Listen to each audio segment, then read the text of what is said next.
Solitude, souffrance, fatigue, ennui profond, faim. Bon c'est bon, j'ai craqué. Je vais dormir, j'ai trop craqué. Et j'ai des Oreos qui sont dans mon sac. Oh là là, c'est dur. 5 rudes épreuves que j'ai dû apprendre à surmonter grâce à de longues heures de méditation. Lors de l'expérience la plus folle que j'ai pu vivre durant mon long road trip en Asie du Sud-Est. Cette expérience, elle m'a profondément marqué. Aujourd'hui, j'ai décidé de la partager avec toi, en vidéo. Mon incroyable séjour dans le monastère bouddhiste reclus du monde, Wat Pata Moa Monastery, où j'ai pu vivre durant plusieurs jours dans la peau d'un réel moine bouddhiste.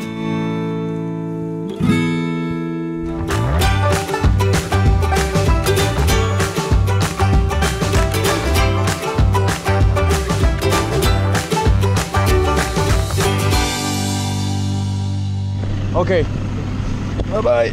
Et me voilà largué, au milieu de nulle part, entre Myeongsong et la ville de Pai. Je suis maintenant livré à moi-même. Bon bah voilà, j'ai atterri à l'endroit où est supposé être le monastère. Je suis livré à moi-même. Je crois que c'est à peu près plus d'1 kilomètre, donc il va falloir marcher un petit peu. Allez, c'est parti. Donc en fait voilà, c'est un centre de méditation. Donc c'est vraiment un monastère. Hi. Sawadee-krap. Sawadee-krap. En fait, la méditation, c'est de revenir au moment présent et de ne plus penser qu'à maintenant. Je pense que c'est vraiment coupé du monde. Regardez, je sais pas si on voit bien les paysages. Voilà, donc c'est tout au fond là-bas, perdu dans la jungle. Je crois que j'ai pas mal de petites marches quand même. J'ai un peu la boule au ventre parce que c'est une première fois que je teste un truc comme ça. Donc voilà, on va voir ce que ça donne. J'espère que j'aurai le droit de filmer.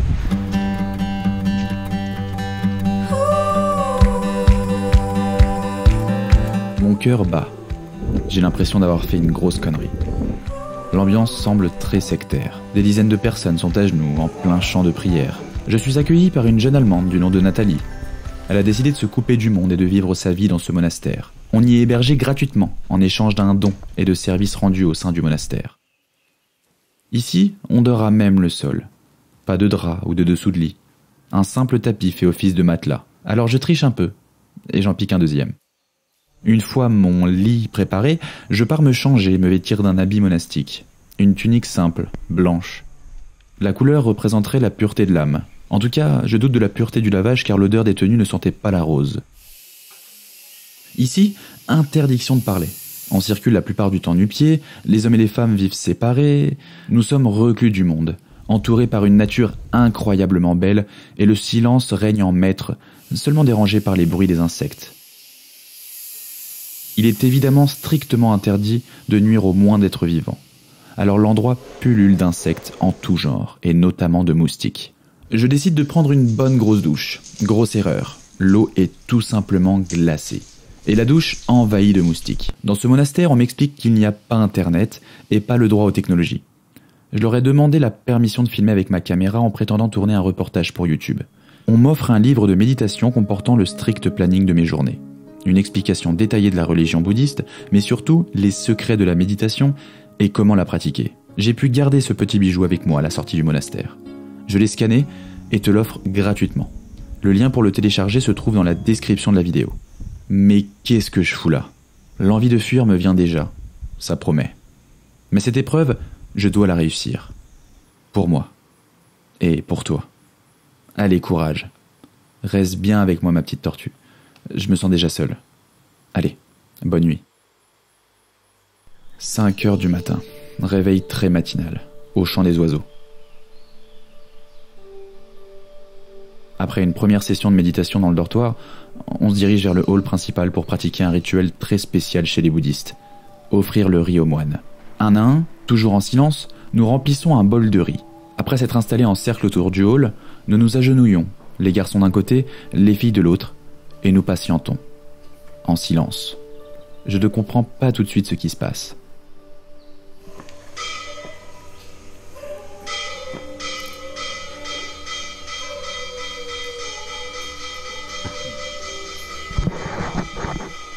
Puis les moines arrivent.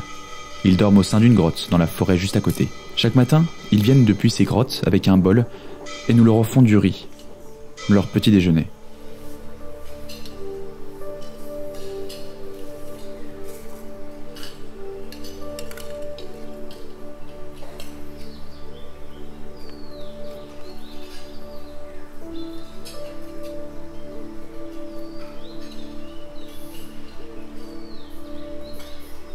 À 7 heures du matin, c'est à notre tour d'aller manger.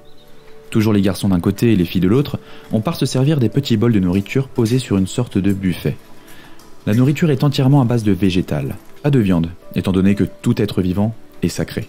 Étant coupé du monde, la nourriture est directement cultivée dans des champs autour du monastère. Durant la journée, on ne mange que 2 fois. Une fois à 7 heures du matin et une autre fois à 11 heures du matin. Le reste de la journée, c'est le jeûne. On mange seul dans le réfectoire, en silence.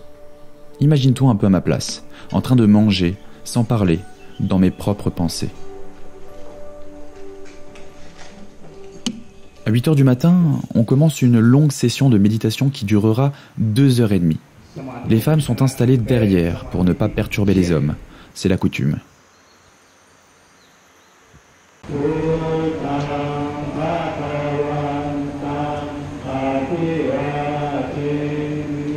Après quelques chants de prière en langage pati, le langage dans lequel est transmis l'enseignement de Bouddha, c'est parti pour méditer. L'exercice est simple. Se mettre en tailleur, inspirer profondément par le nez, puis expirer profondément toujours par le nez. On se concentre sur le contact de l'air sortant de nos poumons avec nos narines. On prononce Bu en inspirant et To en expirant. On ne doit penser qu'à ça et à rien d'autre. Mais très vite, cette position en tailleur devient très douloureuse. On a faim, on ne tient plus sur place et mon esprit s'égare. J'en ai vite très marre. Encore une fois, on offre le riz aux moines.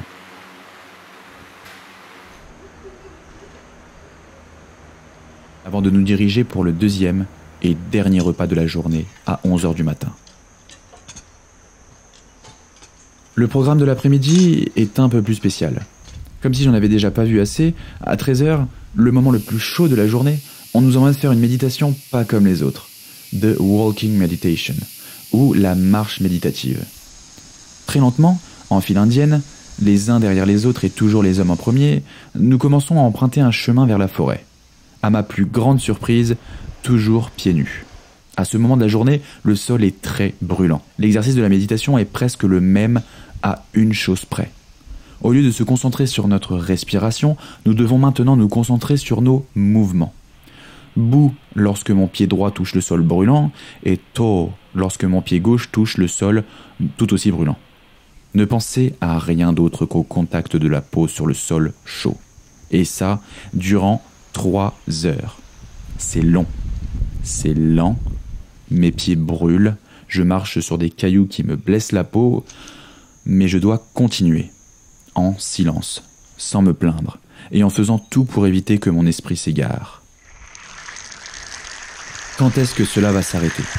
Peuvent-ils me proposer quelque chose de pire que de marcher pieds nus sur le sol brûlant de la forêt en plein milieu de la journée ? Eh bien oui, les tâches ménagères. Comme je l'ai précisé au début de cette vidéo, nous sommes hébergés gratuitement dans le monastère. En échange, nous devons participer aux tâches ménagères et à l'entretien du monastère. Laver la vaisselle, tondre la pelouse, ramasser les feuilles. Je choisis ce dernier. Mais attention, toujours en méditant. Cette fois-ci, en se concentrant sur les mouvements de mes bras. Cette tâche, c'était la goutte qui allait faire déborder le vase. Qu'est-ce que je foutais ici, à ramasser les feuilles d'un monastère bouddhiste en Thaïlande ? Toujours pieds nus avec des fringues qui puent, fatigué, la faim au ventre, et tout ça en faisant attention de ne pas toucher la moindre petite fourmi de peur que l'on me condamne de meurtrier. Enfin, 1 heure de pause, bien méritée. Qu'est-ce que je pouvais bien faire ? Alors je bouquine. Encore. Et encore. Je réfléchis sur moi-même, à la vie. Puis j'essaie de ne penser à rien, et d'accepter l'ennui. Pour une fois depuis longtemps, je remettais ma vie sur pause. Ne rien faire. Et je te garantis, ça faisait du bien, putain. La pause est de très courte durée. Bon bah c'est parti pour les chants du soir. Les prières devant Bouddha et les moines.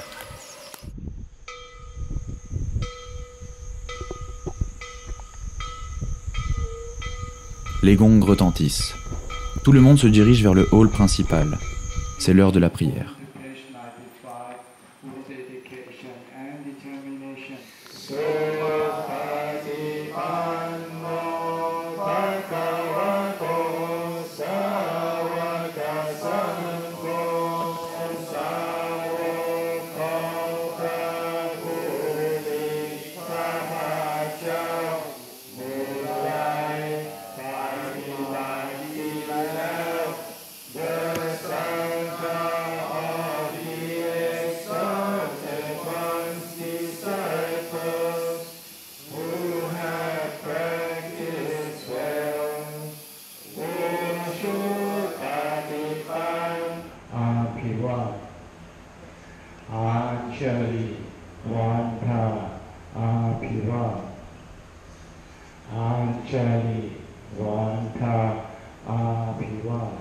Puis de la méditation.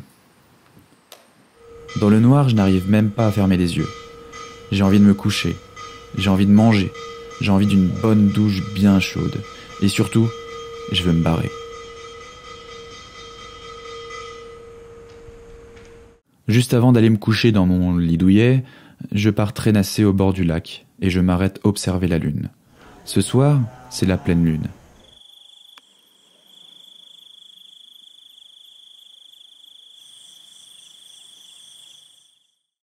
Après 3 nuits et 4 jours passés dans le monastère de Wat Pata-Moi, je craque. C'est pas facile, c'est fatigant, en même temps c'est apaisant parce qu'on médite tout le temps.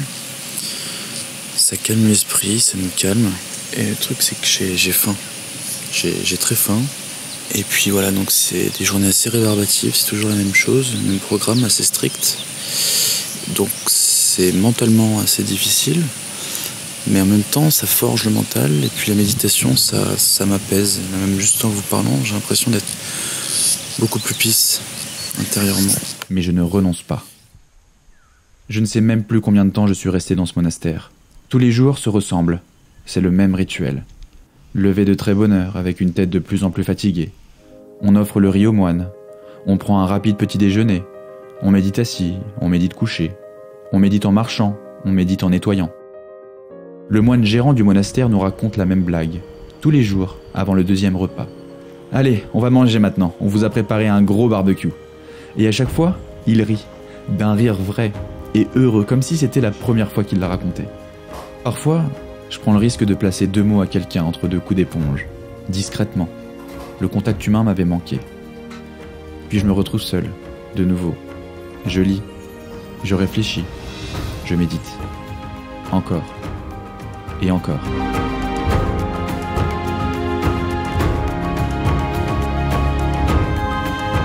Je dois continuer ma route. Mais j'avais changé. Je le sentais, au plus profond de moi, que jamais je ne serais la même personne qui avait débarqué il y a plusieurs jours de cela en ce lieu. Cette expérience avait développé une nouvelle compétence en moi. Je ne permets plus à mes émotions de me contrôler. Maintenant, c'est moi qui contrôle mes émotions.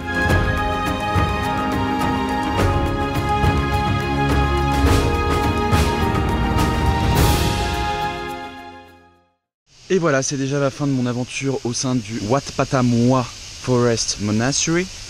Alors ce fut une expérience unique.